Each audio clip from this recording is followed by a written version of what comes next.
rajo di leen wax dal leen jàmm seen biir émission pencum ndaw ñi tey ji nag ñuy waxtaanee comme nuñ koy defee àllarba bu ne li nga xam ne rek moom mooy tolluwaayu réew mi rawatina ñi nga xam ne rek ñoom ñoo di ndaw ñi tey ji ñuy waxtaanee lu am solo moom mooy li nga xam ne rek moom mooy jàngoro ji di coronavirus ak dogal yi nga xam ne njiiti réew mi Macky Sall jël na ko daanaka lépp lu nekkoon ay barrières daan nañ koy yëkkati gis nañ ne nag daanaka ñoo xam ne boobu mooy ñoo si gën a loru moo di ndaw ñi looloo waral ñu fas yéene waxtaanee ak vacances yi nga xam ne moom la ñu dugg ban activité lañu war a jox ndaw ñi ndaxte gis nañ ni ñenn si ñoom tàmbali nañu seeni activité bopp xëy di wutali géej te loolu xam nañ ni géej amul bànqaas ñu bëri si ñoom dañ ciy loru loolu yëpp dinañ ko waxtaanee tey jile seen biir émission pencum ndaw ñi si àllarba ji tey ji ma si dalal Abdou Touré di bokk si association éclaireuse et éclaireur du Sénégal nekk commissaire national yor programme bi nga xam ne rek moom mooy jëm si wàllu ndaw ñi Abdou Touré ñuy am mbégte di la dalal ci biir émission pencum ndaw ñi.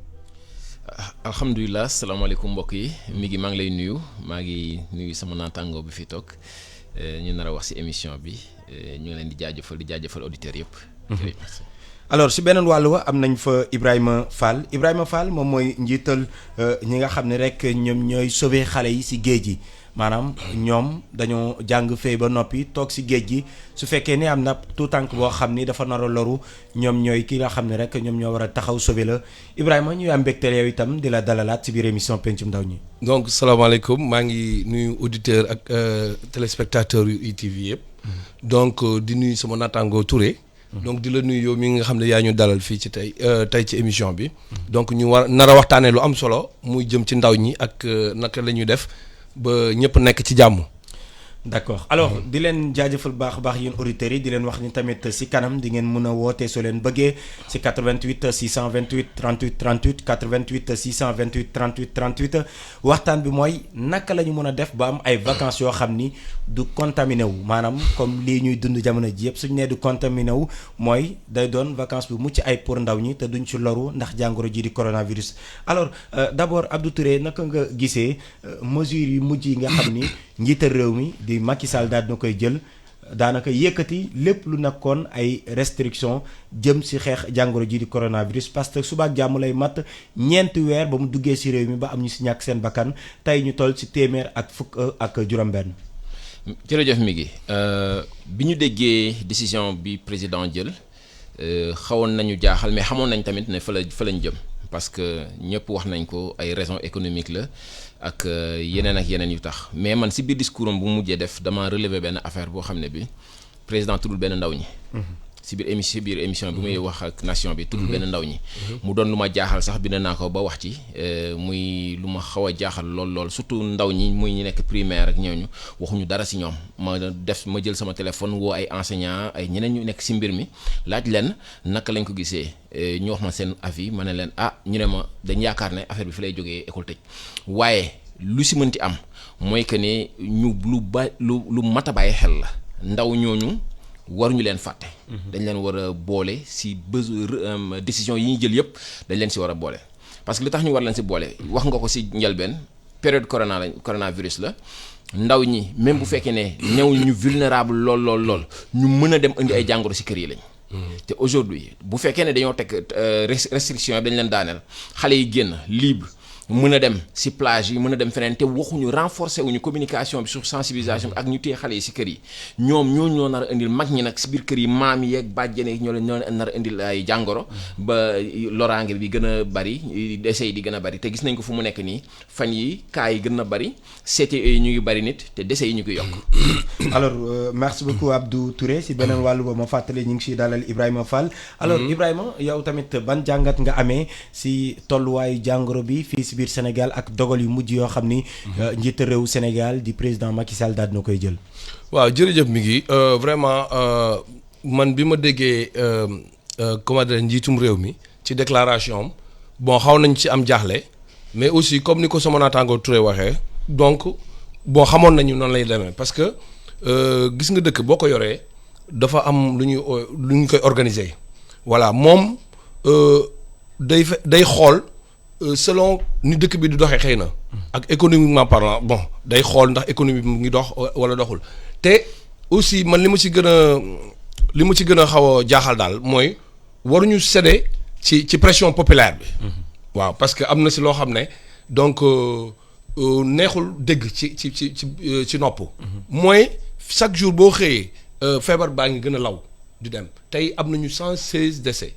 donc mu doon lu doy waar mu wóor na leen rek donc feebar bi mu fi duggee ba léegi mu ngi gën a yokku léegi nag su fekkee dañu jël ay mesures yoo xam ne mesures yu am solo la léegi ñu dem ba nga xam ne dañu céder ci pression populaire parce que nit ñi ku ne xam ne ñoom seen intérêt rek voilà lu leen neex rek la ñuy moo leen neex daal donc mais autorité bi moom bu fekkee dafa gis ne lii nii su ko jëlee du indi danger ci askan wi je pense que loolu war na ko appliquer à la règle waaye nag aussi comme woyefal am na ci léegi nag li ma ci xalaat mooy nit ñi ñoo war a jël seen i propres mesures des mesures personnelles bien sûr parce que bu fekkee ne da nga laaj lenn ñu jox la ko je pense que nag yow yaa ci des waa njiitum réew mi def na li mu waroon def parce que déglu na autorités sanitaires yi ñu digal ko xëy na loolu digle boobu moom moo tax sax mu dellu ci ginnaaw voilà donc vraiment nit ñi war nañu bàyyiwaat xel bu baax et puis war nañu gën a yokkaat aussi communication bi te lu am solo la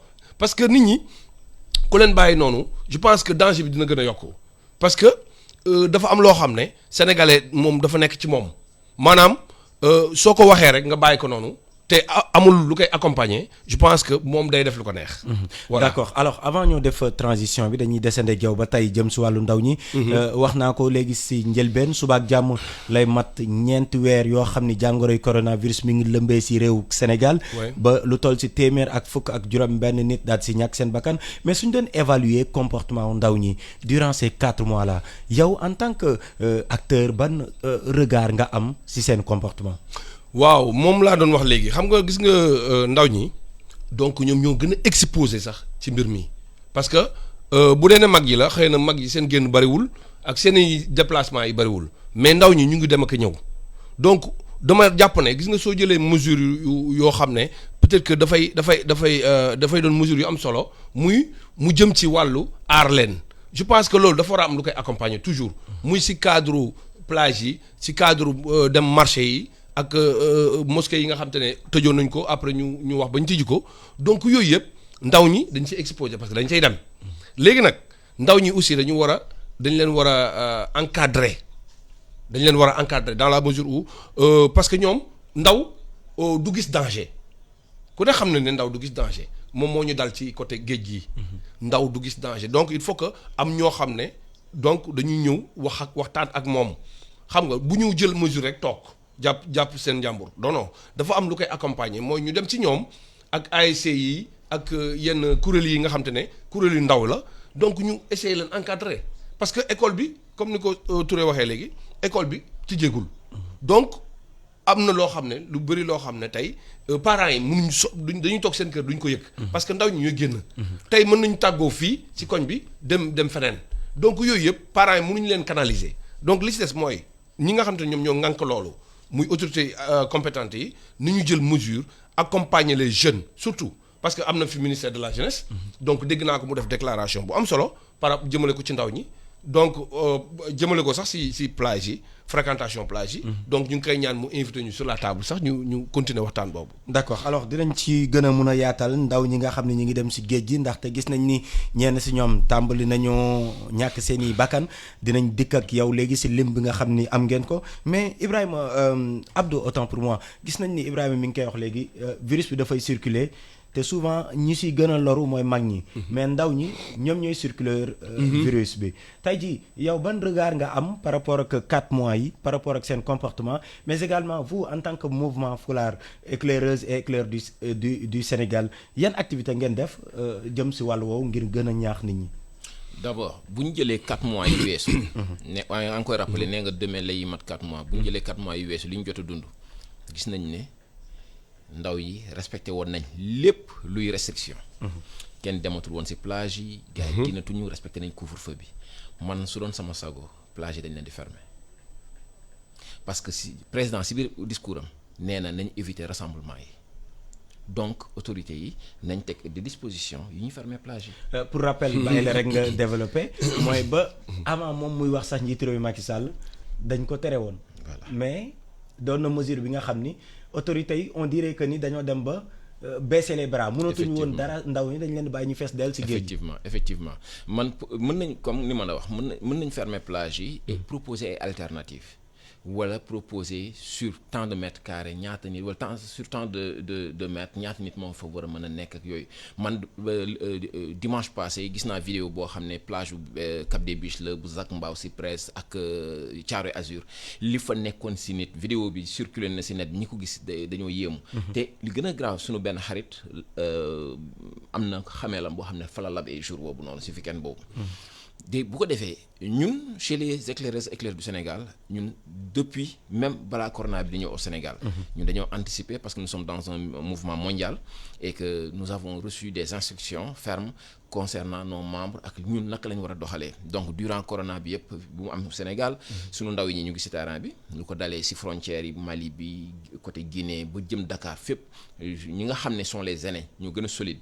ñu ngi sur le terrain ñu ngi am ay kii teg ay dispositifs de lavage des mains yor ay thermoflage jàppale autorités ci liggéey boobu.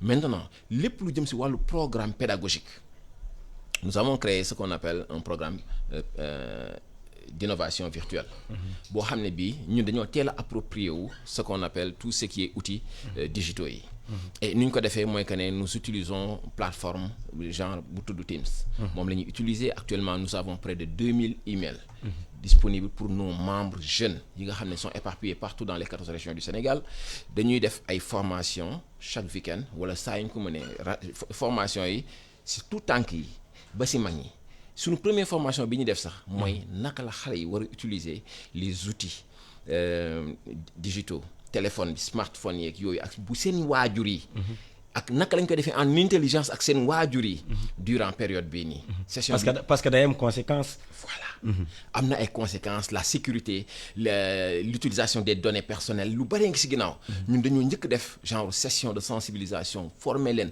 il y a eu benn week-end boo xam ne plus de 500 jeunes se sont connectés sur la plateforme ñu wan leen tips yi ñuy joxe pour que ñu mën a utiliser seen smartphone pour jàpp benn avoir les bonnes informations fan la ñu koy jëlee ci site internet yi naka la ñuy utiliser réseaux sociaux yi en restant toujours positif parce que mënuñu dem ci mbedd mi beneen bi mooy que ne comment faire du scoutisme à la maison continuer nekk dans la maison dans son quartier di togg di bale di setal koñ bi di def jardinage sa biir kër di def yeneen activité peinture la ak yeneen ñun on développe beaucoup d'activités yoo xam ne les jeunes chez eux te defuñu ko rek pour éclaireurs yi dañ koy def de telle sorte que éclaireurs yi dañ koy partager sur les réseaux sociaux sur seen plateforme pour inspirer les autres jeunes qui sont autour de ñi nga xam ne du ñu ay scout nekk du ñu ay éclaireurs nekk seen plateforme mën a inspirer aussi ñoom bañ a fexe wuti leneen si mbedd bi luy indi loraange donc yooyu yëpp ñu ngi instant yi nag pour grandes vacances yi nous avons suñu deuxième partie bi ñuy dérouler boo xam ne bi xam nga ñun chez les éclaireurs dañoo tàmm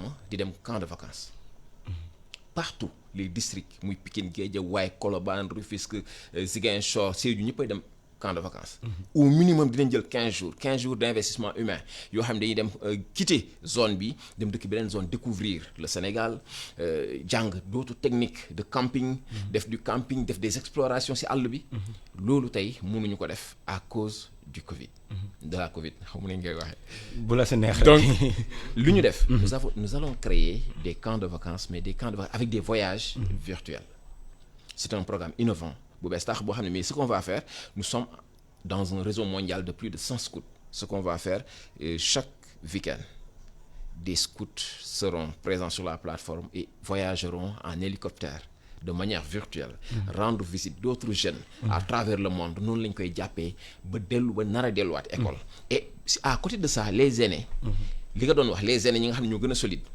dinañ rejoindre peut-être yenn gox yi nga xam ne parce que Sénégal du fépp am plage du fépp la ñuy sangu ji géej gox yi nga xam ne scout ñu ngi fa dinañ waxtaan ak aînés yi ñaax leen yokk leen ay mbir ndax ñu egg ci plage yi ngir sensibiliser sur la distanciation sociale sensibiliser sur les maladies sexuellement transmissibles parce qu'il y a énormément de choses qui am ci plage yi sur le fait de bàyyi les déchets plastiques sur les plages parce que nous avons un programme environnement vert.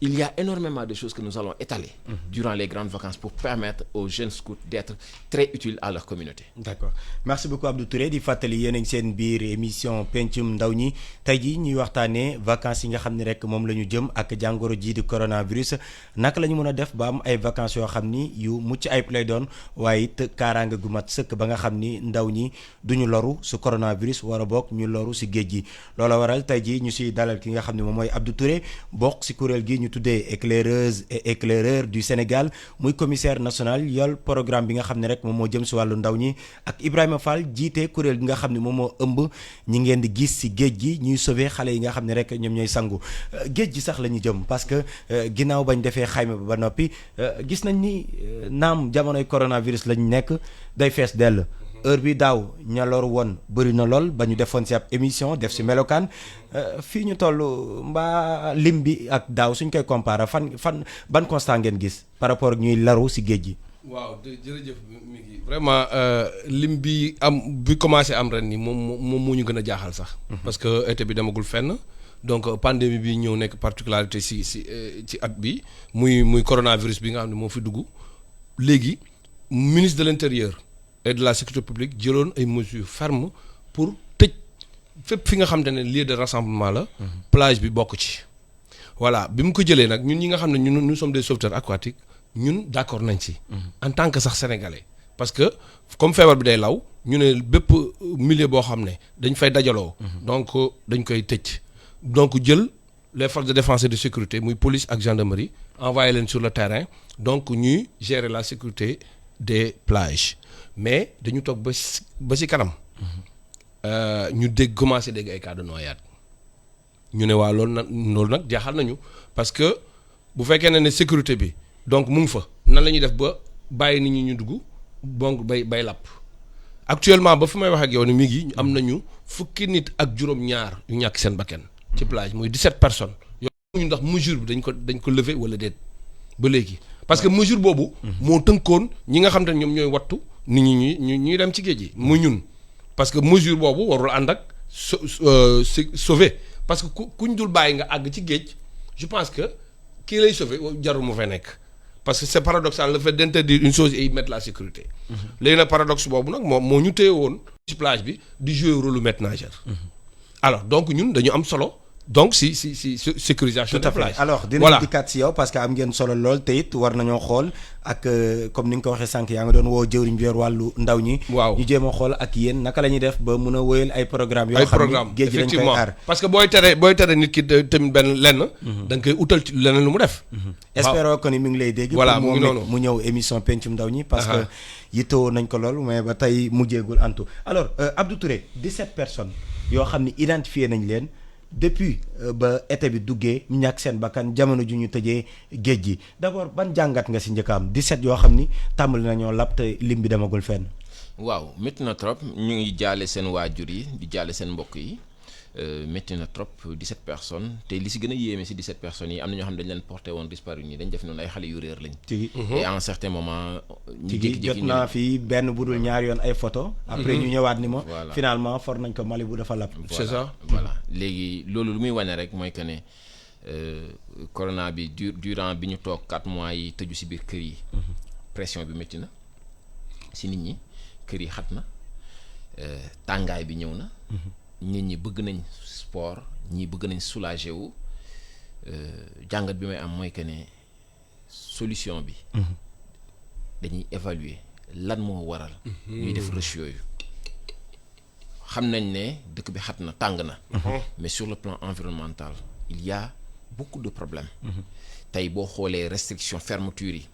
plage yu baax yi gars yi ñu ngi koy ñàkk di ko jënd. après ñu ngi gor garab yi koñ yi féexatul. beneen bi mooy que ne dans le domaine du cadre de vie c'est l'environnementaliste qui parle. dans le domaine du cadre de vie. ana espace c'est vert important yi war a am dans les cadres parce que bu fekkee ne am nañu espace vert. am ay coins ci municipalité am ay piscines comme ni ñu koy defee seeni dëkk yi. am ay garab yu doy banc yu doy ci mbedd ba ñuy mën a féexlu am ñoo xam duñ dem plage bi. en plus tey boo xoolee plage yi nga xam ne ñoo gën a dangereuse yi foofu yooyu la kenn privatisé wul yooyu la xale yi di dem. mais tey am na zone boo xam ne zone yoo xam ne tey dañ ko ñàkk. dañ ko commencé bloqué nit ñi duñ fa dem dañuy wiiri dem feneen. Donc aujourd'hui pour man affaire dafa am étude bu ñu war a def et proposer un programme vraiment politique. boo xam ne bii day saytu sa ginnaaw lan moo waral yii. ba pare nag boole ci. di ñaax population bi di leen sensibiliser.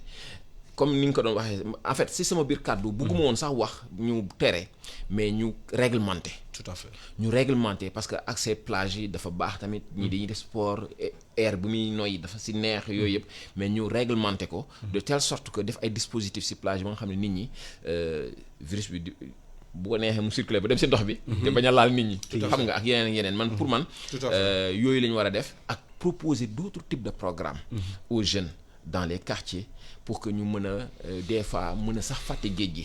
affaire yu mel noonu man benn instant am na benn xarit sama benn xarit démb bi ma ko ne day ñëw si émission bi mu ma daan mais grand suñ jékki-jékki woon tey ne dañuy créer benn plateforme il y a des gens qui s'inscrivent dedans sur différents types de plages boo jëlee sa passe da ngay jël benn passe booy jël sur net bi installé par le ministère de la jeunesse avec les maîtres nageurs et les organisations de mouvement de jeunesse nga xam ne on te dit que ne am nga droit ñëw si plage bi 2 fois dans la semaine et du coup dañuy xam ñaata nit ñoo ñëw si plage bi ñaata nit ñoo fay quitter plage yi am ay entrées ñuy vérifier entrées yi donc la prochaine fois booy ñëw ak sa passe virtuelle bi ngay indi xamu nu muy demee technique parce que c'est un technicien nee na ma on pourrait avoir une visibilité et réglementée nit ki du dem chaque jour plage mais peut-être dans la semaine tu as possibilité d'aller 2 fois xëy na yooyu ay yeneen idées yoo xam ne mën nañ ko prospecter pour voir yan solution lañ mën a def mais daal bàyyi mbooloo yëpp demandoo ci plage bi maîtres nageurs yi déjà ñoom bariwuñu bari goo xam ne gii mën nañ contenir population boobu organisation yi wax na ko sànq ASC yi tey nawetaan amul ñenn ñi nañ jël seen personnel yi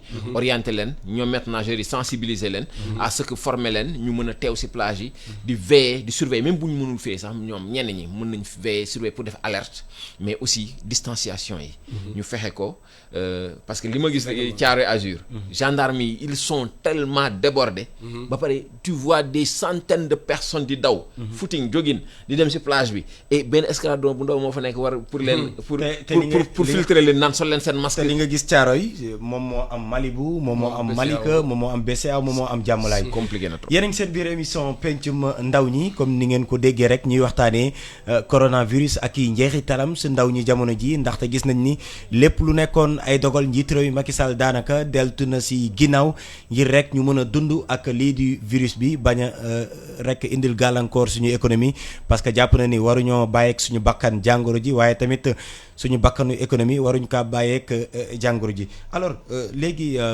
Ibrahima Abdou mi ngi koy tudd tout à l'heure par rapport ak yéen seen liggéey par rapport ak géej gi 17 cas de noyade recensés te tey ji gis nañ ni yéen fi ngeen nekk bëriwul alors lan mooy facteur favorisant yi tax ni ndaw ñi di gën di lab yan mooy cause yi tey ji fii si biir Sénégal.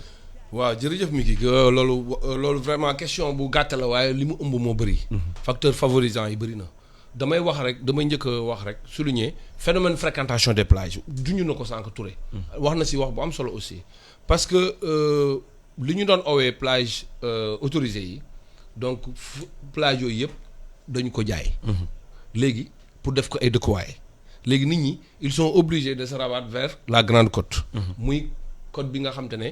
autorités yi dañ jàpp ne moo gën a yëngu te dëgg la sax parce que dafa am ñetti sortes de plage 3 sortes de plage ñoom nag dañ jàpp ne ñaari sortes de plage rek moo am voilà parce que loolu xëy na ñàkk xam-xam la rek ci mbir mi la mais dafa am plage boo xam ne dañ koy woowee plage autorisée nga xam ne amul benn danger nga xam ne mën nga fa wàcc ak sa njaboot et tout donc ndox ba tamit amul danger ba pare ñu koy surveiller boobu plage jàpp nañ ne war nañ ko mën a autorisé nit ñi di fa dem léegi nag dafa am beneen muy ñaareel bi boo xam dañ koy tere nit ñi plage nag bu ñu koy tere dafa am ay critères comme ni mu amee critère d'autorisation parce que nit mënul sangu te du naan si ndox mi donc mën na la indil jàngoro yooyu dañ koy tere mais dafa am ñetteelu plage muy plage bi nga xam ne moo nekk si Grande Côte bi muy BCEAO Malibu dem ba Malika ba Lac Rose plage yooyu mën nañ fa wàcc am na nit ñi mën nañu fa wàcc ak seen i njaboot ak wala nga gaare si oto ak yooyu la banlieue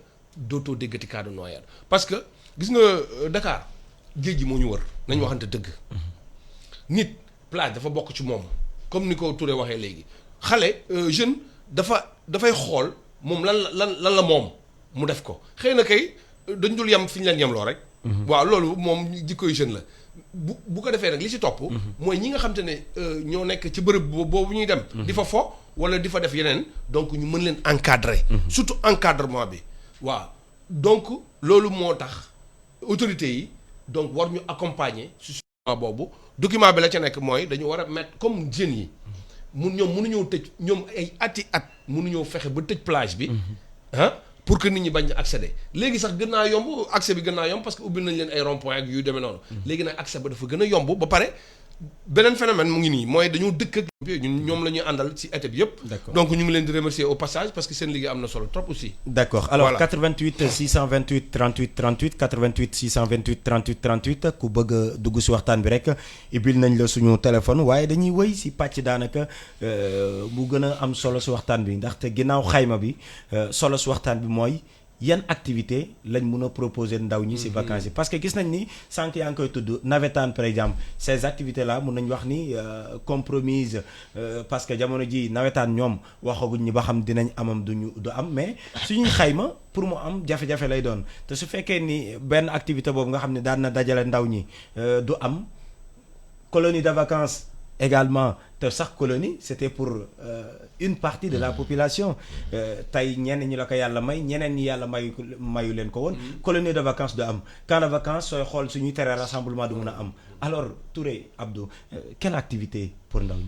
waaw mooy li ma la doon wax sànq mi ngi question très pertinente parce que bu fekkee ne activité yëpp yi indi rassemblement dañ koy tere dañuy war a réfléchir xool naka la ñuy innover ñëpp mënuñu dem daje ci plage yi parce que comme ni ko su ma doon waxee plage yi il faut ñu réglementer ko ñun li ñuy proposer chez les éclaireurs du Sénégal mooy que ne déjà pour nos membres année bi tey boo xoolee sur le programme scolaire beaucoup de choses dafa manqué xale yi mataluñu seet donc pour renforcer leur capacité sur la culture générale ak yeneen loolu moo tax ñu créer suñu programme d'innovation virtuelle yooyu noonu nga xam ne tey day permettre xale yi di connecté wu avec l'appui de leurs parents et l'appui de leurs responsables scouts encadreurs ñuy découvrir des choses yi nga xam ne tey supposons ma jox la benn exemple on va à la rencontre des jeunes finlandais par exemple on échange sur la culture finlandaise on échange sur ñoom ñu interagir sur la culture sénégalaise jàng ay affaires yoo xam ne tey yow wóor na leen ni ñoom bu école di ubbiwaat il le fait parce que ils le font mooy que ne ñun dans notre méthode scout suñu méthode d'apprentissage yi dañ koy def de telle sorte que mu doon loo xam ne day ànd ak mbégte ànd ak ludique lu am ay jeux mais tout le temps ngay jàng ay mbir ci biir. utile et agréable. Supposons tey loolu xale yu bari dañ di intéressé tey jël ngan di écran teg ko jàkkaarloog yeneen xale yu nekk beneen dëkk ñun ñu ngi ci tàngaay xëy na ñoom ñu nekk Islande wala feneen ñu ngi ci sedd. ñu gisante di waxtaan lii nu mu demee après même day dem sur la géographie on voit que souvent les enfants dañ leen di bàyyi ak micro yi ñoom sont ñun ñuy réguler. dañuy poser des questions yu bari finalement da ngay xool ne xale bi tey voyage virtuel bi mu def nii li mu ci jàng lu énorme la. c'est-à-dire dañuy tukki sans pour autant ñu déplacé wu. ñuy tukki sans autant que ñu déplacé wu.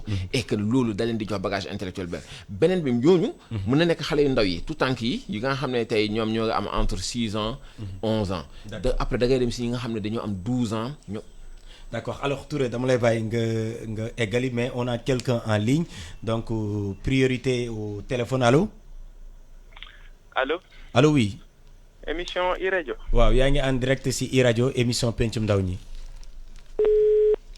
malheureusement Ousseynou ñàkk nañu kookile mais xamal ni mi ngi woon ci émission bu mu doon bëgg a woote muy émission pencum ndaw ñi ñuy waxtaanee li nga xam ne rek moom moo di tolluwaayu réew mi ak jàngoro ji di coronavirus Abdou Touré ñu bàyyi la nga yeggali par rapport ak xale yeeg tukki sans pour autant nga déplacé wu. voilà léegi après dafay am yeneen programme ba nga xam ne tey ñi nga xam ne ñoo am fukki at ak ñaar jëm fukki at ak juróom-ñett wala juróom-ñeent ñun tamit dañuy am seen programme boo xam ne bii dañ koy adapté par rapport ak seen âge ak seen i bëgg-bëgg du moment.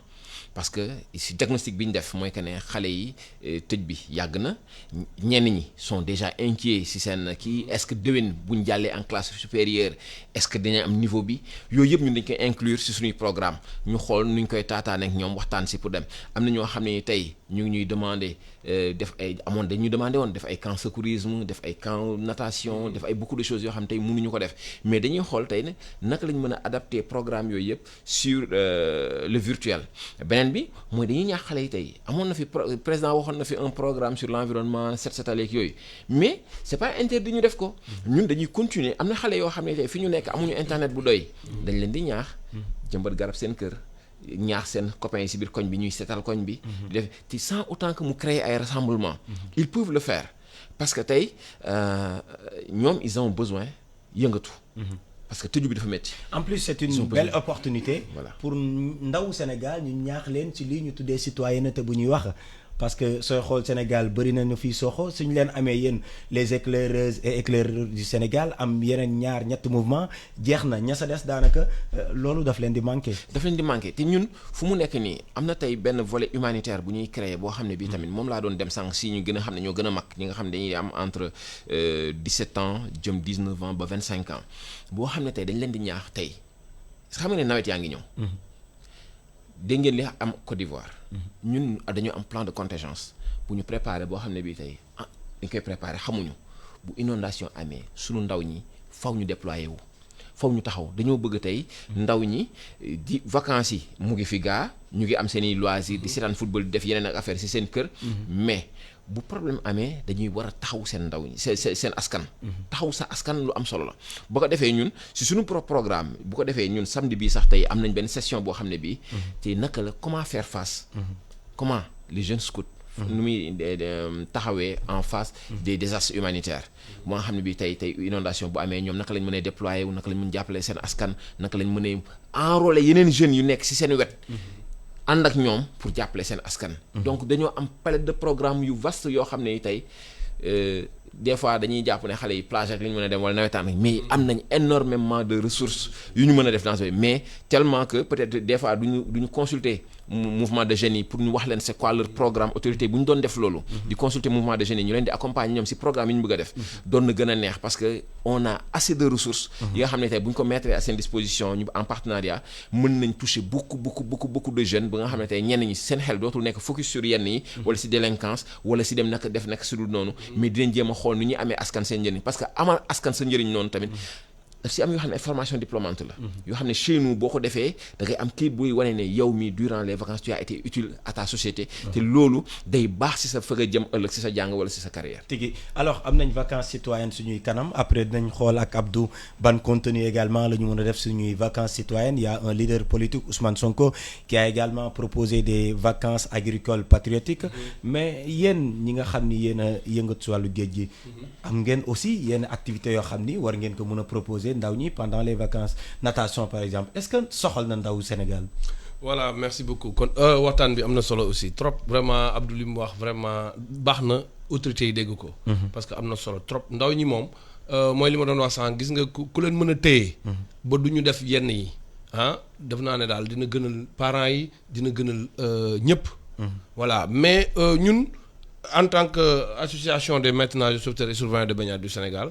ñun dañuy am programme chaque année. ci vacances yi xam nga leen lan la ñuy jiital ci loolu.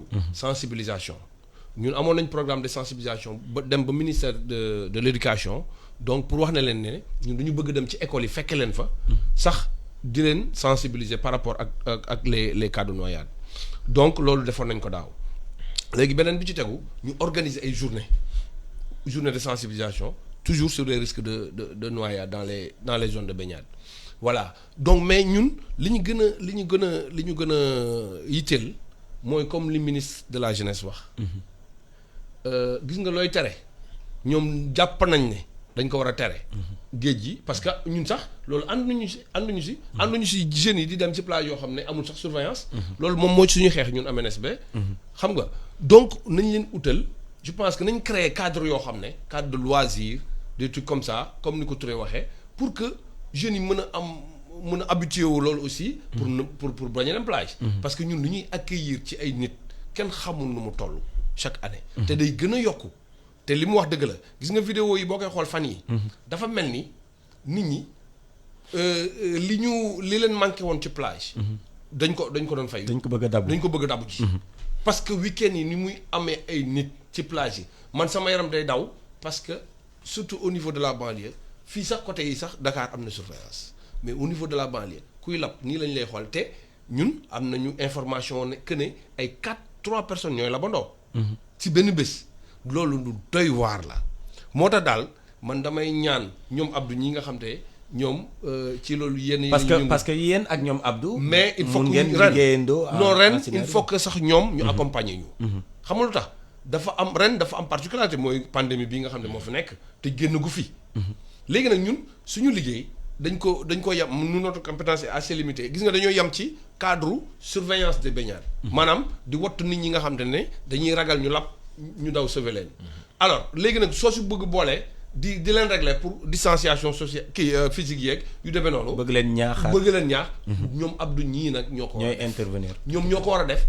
te tey war na ci mën a waxtaan ak ay kilifaam. pour que loolu am.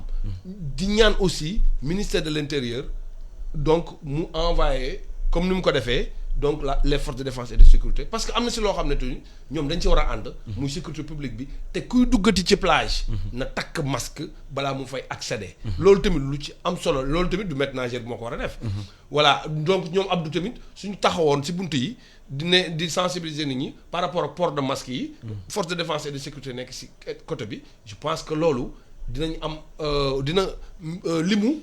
ñi nga xam te ne ñoom ñooy li mu contact yi nga xam te ne moom la virus bi war a am foofu. je pense que dina wàññeeku. parce que comme nit ñi léegi autorités yi tegg nañ bépp mesure boo xam ne tegoon nañ leen ko. je pense que nag il faut que nag moo am accompagnement bu dëgër gendarmerie police SCOUD yi ñoom ñëpp ñu ñëw ak la Croix-Rouge sénégalaise ñu ngi leen di woo. les ASP ñëpp ñu ngi leen di woo ak le ministre de la santé sama cousin. voilà le ministre de la santé.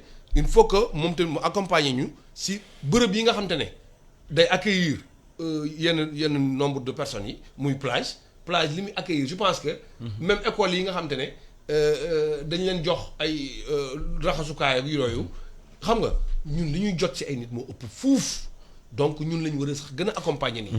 sauf que pour le moment yéen vous êtes dans l'illégalité mun nañu wax maanaam nit ñi fay ñëw. nekkaguñu woon ci yoon parce que tere woon nañ géej yi mais ñoom ñi ngi fa doon dem. mais en fait. moom laa lay wax ci début bi. dama ne ñun ba ñuy jël mesure bi ñun àndoon nañ ci. mais nag mesure bi après dañ ko bàyyi. mesure bu nekkatu fi. parce que nit ñaa ngi fréquenter les plages. gendarme yaa ngi fa mais mënuñoo tere nit ñi sangu. voilà te gendarme du moom mooy sauver nit koy lab.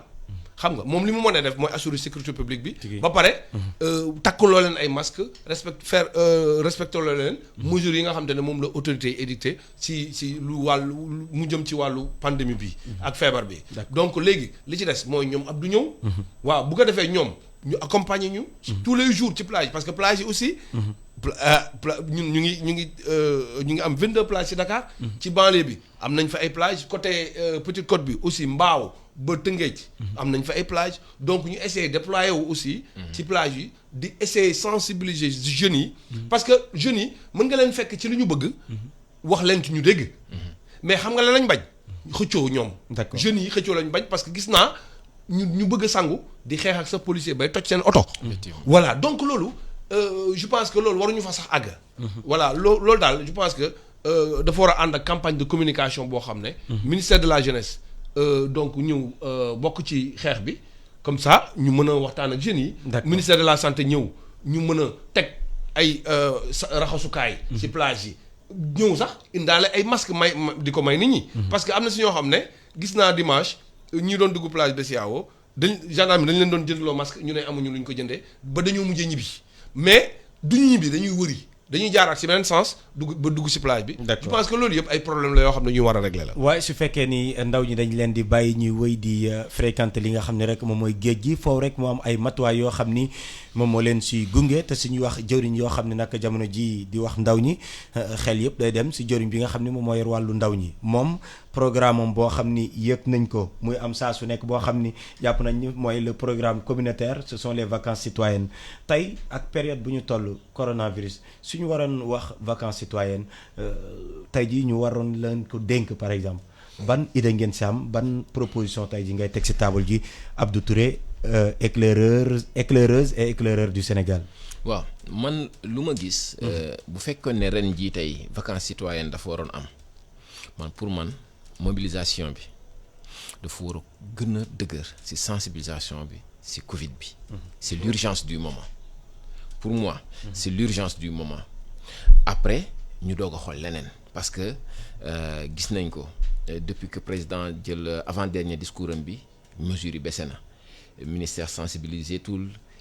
média yi spot yu bari jàllatul.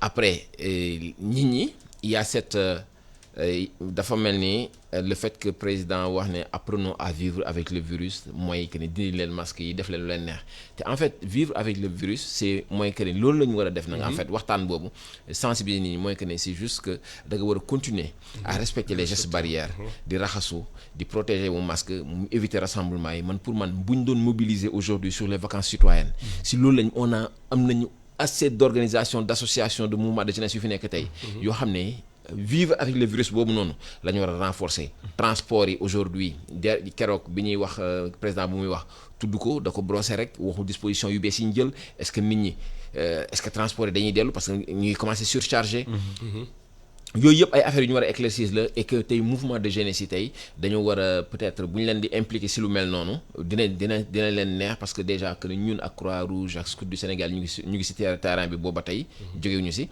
mais doon nañu gën a neex tey ñu gën a renforcer loolu parce que lépp lu ñuy def rek pour protéger suñu askan la aujourd'hui après yeneen mën nañ créer yeneen volet si biir loolu ay discussion la yoo xam ne tey mën nañ continuer di wax si environnement bi parce que gis nañ impact bi Covid bi am si environnement bi voyage bi sur la pollution yeneen yu bari wàññeeku na mën nañ ko ne mais programme phare bi serait que ne ñu fexe ba fii ak ñuy def prochaine ouverture des classes yi que virus bi jóge Sénégal que ñëpp mën a circuler normalement et pour man on a actuellement benn deadline benn créneau boo xam ne bii dañoo war a def maximum de force dessus ñu jéem a endiguer loolu éliminer ko dans les vacances citoyennes ñu mën a delluwaat pour vivre une vie normale.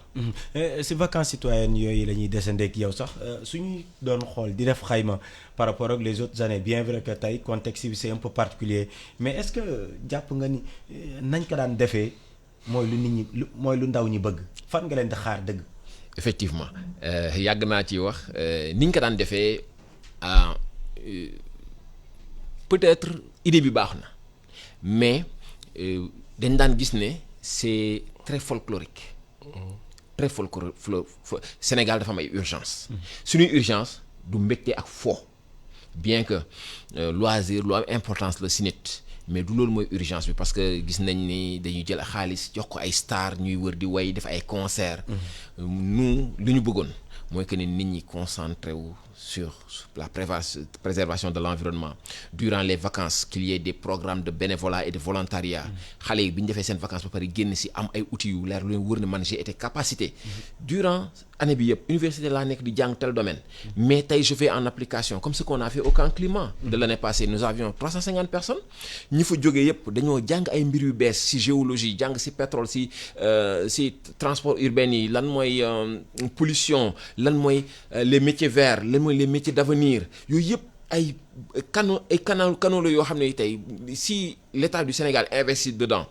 beaucoup de jeunes auront parce que tey di ñu dem ba nga xam ne tey du liggéey jàng école mooy am rek ay compétences da ngay am ay compétences yi yeneen wàll yoo xam ne tey muy sa culture générale muy ay compétences yoo xam ne en entreprise yeneen nag yeneen la vacances citoyennes war a jox mais vacances citoyennes du ay loisirs ay divertissement rek la war a yóbbee donc man lu ma bëgg lu may ñaan mooy que ne suñuy demandi si ay vacances citoyennes nañ ko toog ak acteurs yi réfléchir ko mu bañ a doon loo xam ne ministre bi bu ñëwee day ñëw rek def un bilan ne jaar naa fii dem naa camp bi mais jeunes yi seen bopp ñooy toog ne ni lii amal nañu njëriñ lii jàngee nañ ci lii dina am impact sama avenir dina am impact ci Sénégal parce que li ñu war urgence yi c'est yóbbu Sénégal ca kanam ñun jeunes yi yanu ko jàpp ko yóbbu ko ci kanam te bu ñu koy def il faut autorités yi jox dooleel ñu jox ñu ay outils capacité ñu pour ñu mën a avancer. tout à fait parce que nit moom pour defar ko du mathématique ak PC bi rek foofu aussi après tout muy jàng dundin gi lépp lu jëm si wàllu citoyenneté gis nañ ni éducation physique ak lu ne éducation civique autant pour moi yooyu yëpp doon na loo xam ni war nañ sa mën a profiter su vacances yi alors dañuy sori géej gi ak yow Ibrahima dugg si vacances citoyennes yi am nga si xalaat également tey jii yan proposition ngay teg si taabalu jëwriñ bi ndaxte ñi ngi si juróom-benn simili yu mujj yi. D'accord. Je pense que technicien bi wax na lépp ñoom ñooy xam déjà programme yi nga xam ne jeunes yi moom mën nañ ko am parce que bëri na ay activités yoo xam ne jeunes yi mën nañ ko def pour que ñu loolu activités yooyu mën leen téye ba duñ dem ci yenn bërëb yi quoi ak yu demee noonu. moom wax na ko léegi déjà am na yu bëri yoo xam ne c'est intéressant pour jeunes yi ñu tàggat leen si comme ça ñu mën see sax am xam-xam ci biir vacances yi. mais du folklore rek mën laa ci gis waaw ci passé parce que way ay artistes ñu ñëw ñuy fecc ak kii yooyu je pense que war nañ ko dépasser quoi. donc dañu war a tàggat jeunes yi ñu am ay formation donc ñu jox ñi nga xam te ne ñoom ñooy organisation yooyu ay moyens bu ko defee vacances yëpp jeunes yi am ci benn occupation boo xam ne peut-être que mën nañ ko am durant les vacances su ko defee dinañ noppal seen i waajur yi ba pare dinañ gën a am sécurité parce que am na foo xam ne donc man falaan di lancer appel toujours mooy autorités yi. mooy ñoom seen loxo dafa nekk ci biir parce que il faut ñu créer cadre yooyu. il faut ñu créer cadre yooyu cadre yoo xam ne da ngay mën a téye jeunes yi su ko defee duñ mën a dem ci yenn bërëb yi. mais boo toogee rek ne lii dama koy tere. boo toogee fi nga toog jeunes yi dañuy dem foofu.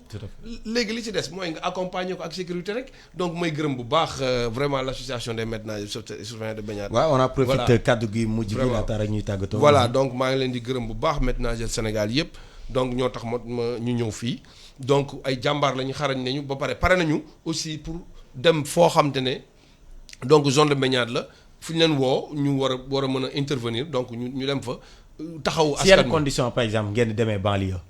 si yan condition mooy nañu autorités yi accepter ñu mettre en place des dispositifs de sécurité pour que ñu mën a aar ñooñu suñ ko defulee noyade day continuer. mais en retour am nga loo leen xaar demoo leen ko du volontariat wala bénévolat. mais ñun daaw bi ñu bañee ñun jël nañ ay volontaires yóbbu leen fa.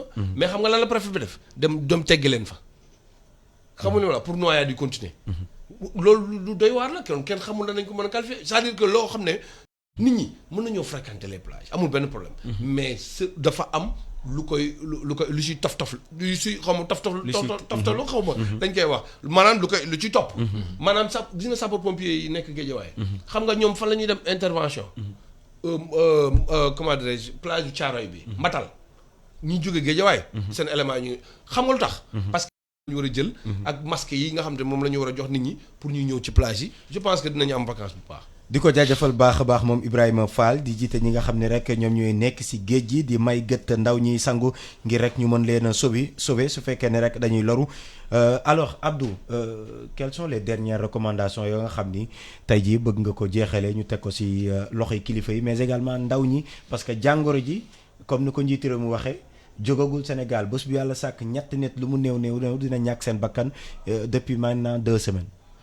man su may njëkk wax autorités yi mooy que ne collectivités locales yi.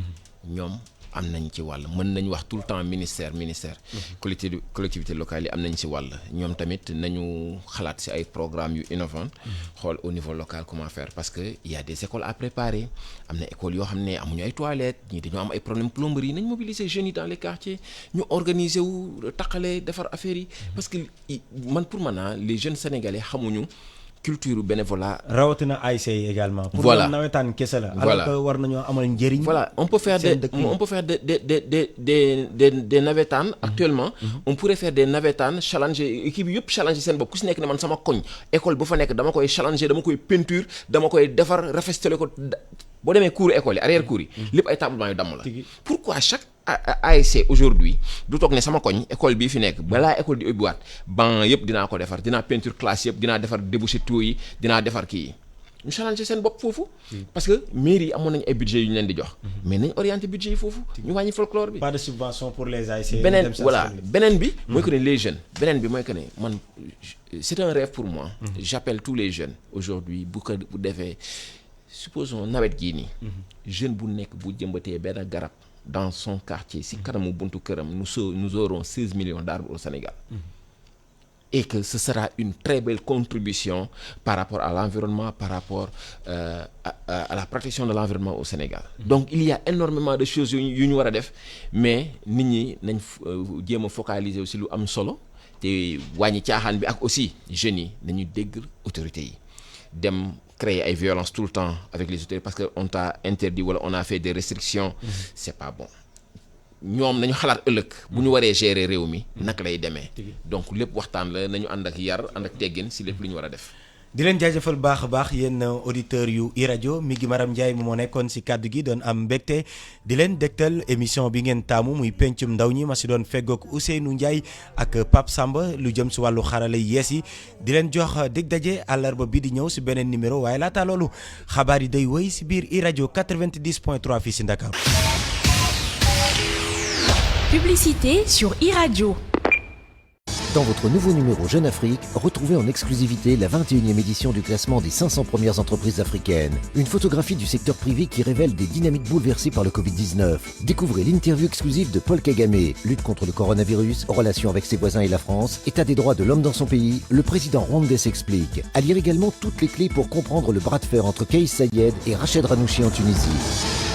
Jeune Afrique, bien s'informer, mieux décider. Disponible chez votre marchand.